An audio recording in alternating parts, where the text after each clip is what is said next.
Bienvenidos a mi canal. Hoy hablaremos de un componente electrónico muy utilizado en la industria. Es el termistor. Pero antes, no olvides suscribirte y darle like a este video. Empecemos. ¿Qué es un termistor? Bueno, un termistor es un tipo de resistencia cuyo valor varía en función de la temperatura. Su funcionamiento se basa en la variación de la resistividad que presenta un semiconductor con la temperatura. Es por eso que el término proviene del inglés thermistor, ya que es un acrónimo traducido significa resistencia sensible a la temperatura. Pero si sube la temperatura, ¿el valor de la resistencia del termistor sube o baja? Bueno, existen dos tipos fundamentales de termistores. Los que tienen un coeficiente de temperatura negativo, conocidos como NTC, y los que tienen un coeficiente de temperatura positivo, conocidos como PTC. Los termistores NTC incrementan su resistencia cuando disminuye la temperatura, y los termistores PTC incrementan su resistencia cuando aumenta la temperatura. Esto lo podemos ver en las curvas características de los termistores. Estas curvas son gráficos que muestran el comportamiento de los termistores NTC o PTC.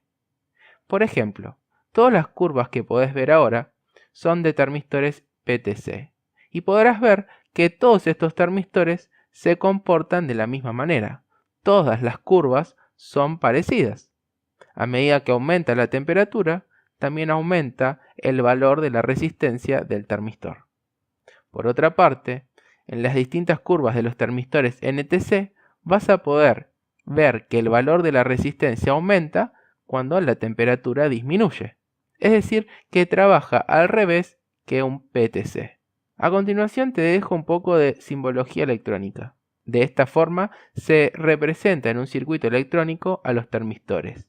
Podrás observar que hay un símbolo para los termistores de coeficiente de temperatura negativo y otro para los de coeficiente de temperatura positivo. Te preguntarás, ¿de qué están hechos los termistores por dentro? Bueno, aunque existen diversos encapsulados o envoltorios, los materiales que están por dentro de los termistores, es decir, los materiales sensibles a la temperatura, no son muchos. Por ejemplo, los termistores NTC se pueden fabricar a partir de óxidos metálicos, como por ejemplo el óxido de níquel, el óxido de cobalto y el óxido de cobre.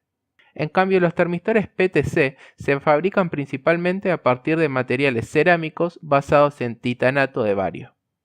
Pero cuando vas a comprar un termistor, el comercio te puede ofrecer, además del tipo de termistor, que puede ser PTC o NTC, diferentes encapsulados, o como dijimos, distintos envoltorios o formas de presentación. Y esto varía dependiendo de la aplicación que se le dé al termistor. A continuación te muestro algunas imágenes de los más comunes. Primero es el termistor de encapsulado epóxico. Estos son usados comúnmente en aplicaciones electrónicas y en sensores ambientales donde no están expuestos a mucho calor. Luego tenemos a los termistores de encapsulado de vidrio. Estos presentan una alta precisión y resistencia a temperaturas extremas y ambientes corrosivos. Por eso son muy adecuados en aplicaciones en entornos industriales.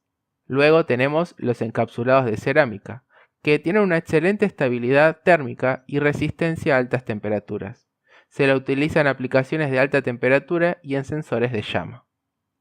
Por otra parte, tenemos un encapsulado muy vistoso, que son los SMT, que podrás ver que son mucho más pequeños, porque están diseñados para montaje en superficie en placas electrónicas, y se usan en dispositivos electrónicos compactos y en la industria automotriz. Luego tenemos uno de los más famosos, el de disco o chip, que proporcionan una respuesta térmica rápida y son los más económicos. Luego tenemos encapsulado con cabeza de tornillo, que permiten un fácil montaje cuando los queremos instalar en superficies metálicas y sujetarlos. Estos proporcionan una buena transferencia térmica y son utilizados en aplicaciones de monitoreo de temperatura en motores y en equipos industriales. Por otra parte, tenemos un encapsulado que es muy utilizado en la industria, que es en sonda de acero inoxidable. El termistor está encapsulado dentro de una sonda de acero inoxidable y estos resisten a la corrosión y son adecuados para aplicaciones en ambientes húmedos donde se tiene que hacer la medición de temperatura de forma sumergida.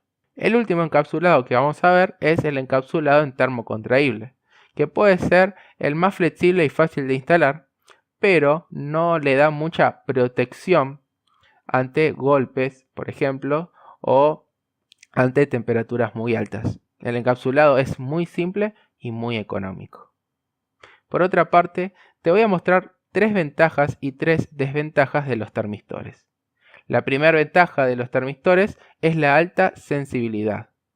Luego, el tiempo de respuesta rápida, porque debido a su tamaño pequeño y la naturaleza del material, los termistores pueden responder rápidamente a los cambios de temperatura. Y por último, el costo. Son muy baratos comparados a otros sensores de temperatura industriales. Por otra parte, también podemos decir que tienen 3 desventajas significativas. Primero es la no linealidad, porque la relación entre la temperatura y la resistencia no es constante. Podrás ver en las curvas características de los termistores que tienen variaciones que no son siempre las mismas. Por otra parte, tienen limitaciones de temperatura. Aunque resisten una amplia gama de temperaturas, hay sensores que soportan más. Y por último, la estabilidad a largo plazo. Los termistores, dependiendo del encapsulado, pueden experimentar cambios en sus características a lo largo del tiempo, lo que puede afectar su precisión cuando se usa.